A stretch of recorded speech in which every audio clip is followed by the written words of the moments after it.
April 8, 1990, Indiana teenager Ryan White dies after a public battle with AIDS.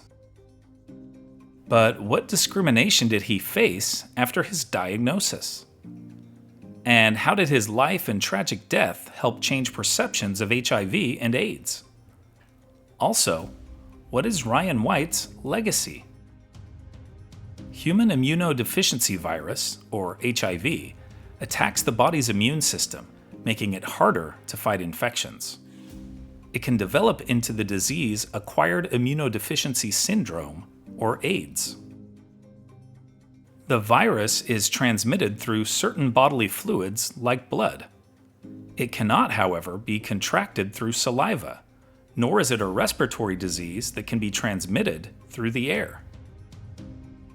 There is no cure for HIV/AIDS, although effective treatments are available today that were not in the 1980s. In fact, in the 1980s, the world was gripped by fear and misinformation about HIV and AIDS.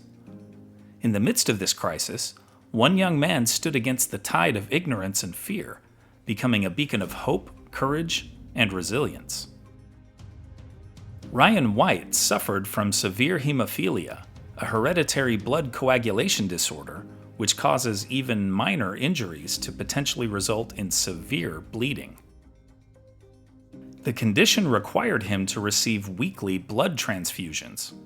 He was diagnosed with AIDS contracted from one of these transfusions.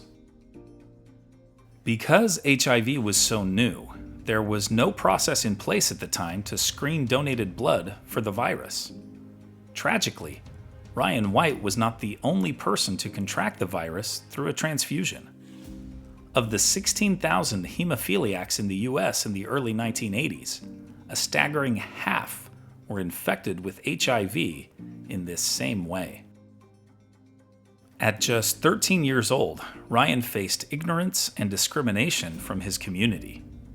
He was barred from school due to misunderstandings about how the disease was contracted, with people ignorantly believing that other children could become infected from sitting in the same classroom or using the same drinking fountain as Ryan. He was ostracized by neighbors and even had a brick thrown through his window. After a court battle, Ryan was able to return to school and try to live as normal a life as possible. Despite the prejudice, White became a powerful advocate for HIV and AIDS awareness. He bravely spoke out about his experiences, educating others and fighting stigma. ABC aired a TV movie called The Ryan White Story in 1989. It starred Lukas Haas as Ryan, Judith Light as his mother, and George C. Scott as his attorney. I remember watching this in school, and it definitely had an impact on me.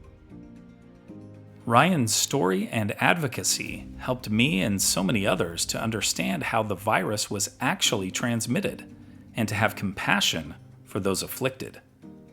He helped dispel many of the misconceptions associated with AIDS at that time. Tragically, Ryan White passed away in 1990 at age 18. His courage and determination continue to inspire. A few days after Ryan's death, former US President Ronald Reagan, who went through his own journey of understanding when it came to AIDS, penned an opinion piece in the Washington Post. Reagan wrote, "We owe it to Ryan to make sure that the fear and ignorance that chased him from his home and his school will be eliminated. We owe it to Ryan to open our hearts and our minds to those with AIDS.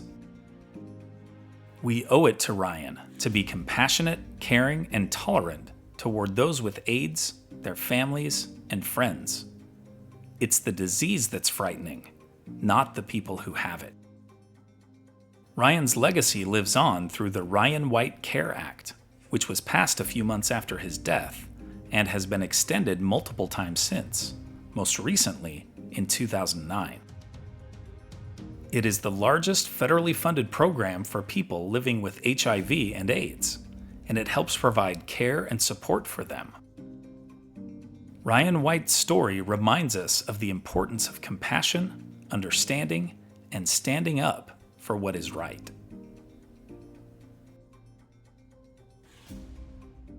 Here are other events that happened today in history. In 563 BC, according to tradition, Siddhartha Gautama, the Buddha, is born in Nepal. In 1974, Hank Aaron of the Atlanta Braves hits his 715th career home run, breaking Babe Ruth's record. In 1980, country music star Kenny Rogers' hit TV movie based on his song The Gambler airs on CBS. In 1989, Angels pitcher Jim Abbott, born with one hand, makes his major league debut. In 2000, Will Ferrell stars in an SNL sketch where he plays the cowbell to Don't Fear the Reaper. In 2005, Eric Rudolph pleads guilty to a series of bombings, including at the 1996 Olympics in Atlanta. In 2009, pirates hijacked the cargo ship Maersk, Alabama in the Indian Ocean off the coast of Somalia.